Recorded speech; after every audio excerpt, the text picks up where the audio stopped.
Cheerio. I'm not in a very good mood. I just wanted to touch base. I'm working on the Pam Smart video, and I absolutely want to talk about the Adelsons. And I had heard about this story 2014, 9 years ago, when it happened. This college professor had been shot. The police immediately suspected the Adelsons.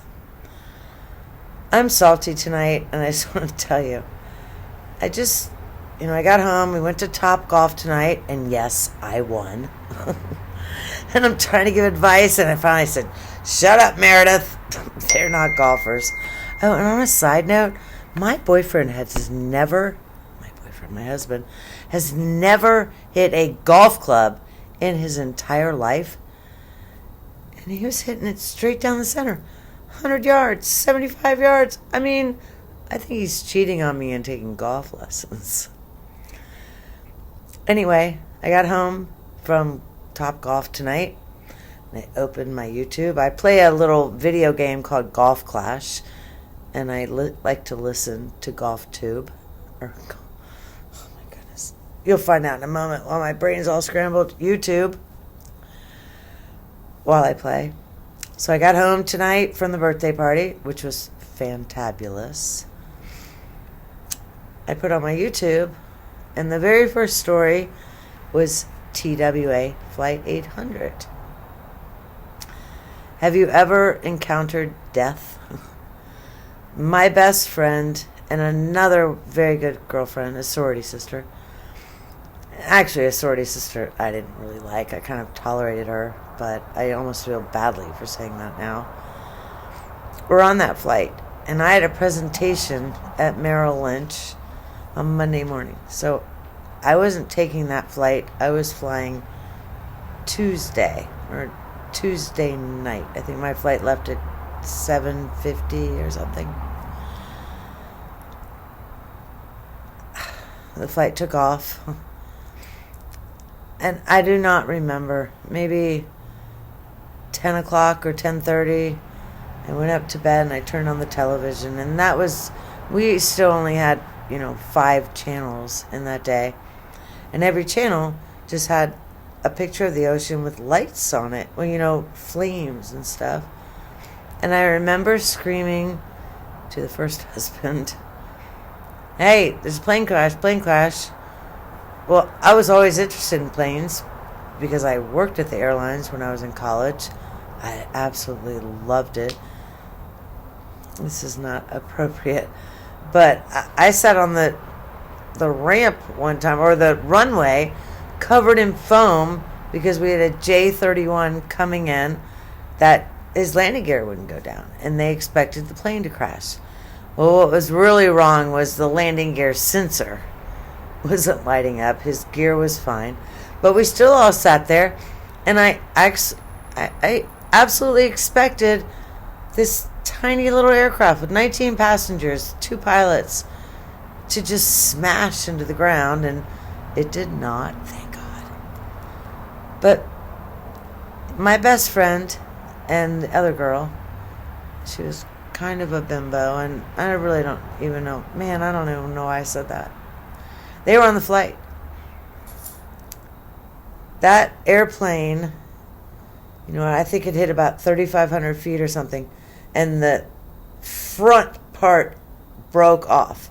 So first class, the pilots and first class broke off and went straight into the ocean. Well, the rest of the aircraft ascended 2.5 miles.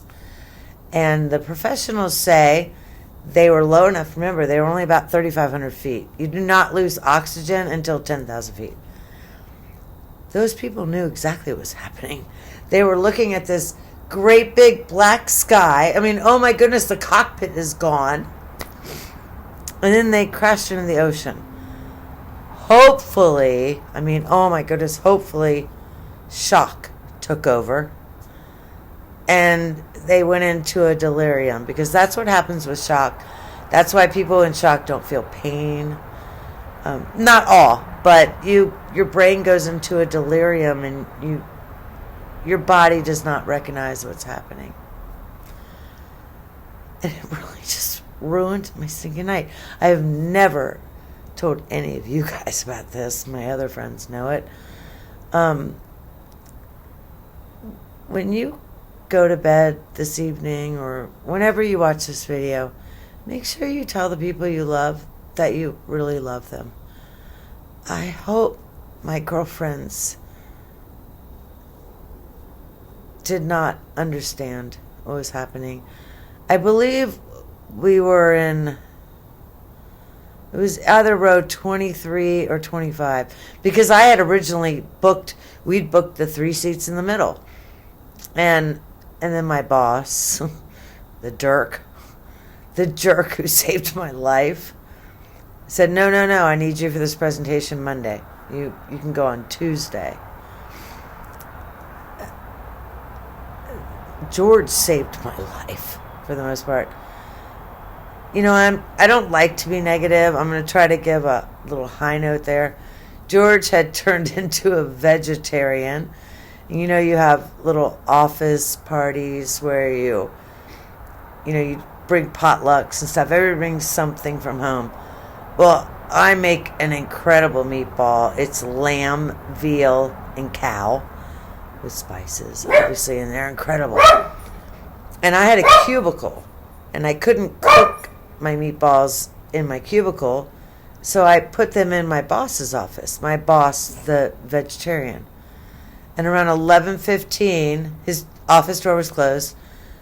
And it's really weird I didn't knock, but that wasn't the routine. I did not knock. And I opened the door, and George, who had not eaten meat in, I think, 7 or 9 years or something, was squatted in front of the crock pot, eating the meatballs with his fingers. And I just looked at him, and I was like, and he looked at me, he said, tell no one. And he put another meatball in his mouth. And I still know George to this day, so it's been 30 years. Just a quick note. Remember, tell the people that you love them. Okay. I've really been struggling not to cry.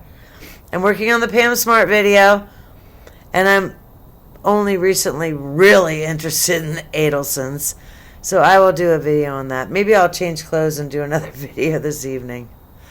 Take care. If you're still watching, I'm humbled. I'm shocked. Hook me up. Hit like. Hit subscribe. You know, YouTube won't pay me because my maiden name doesn't match my married name or some nonsense, and they won't tell me how to fix it. Tell the people that you love them. Take care. Good night. God bless you, and oh my goodness, God bless this America, and you should maybe buy some ammo. Bye-bye.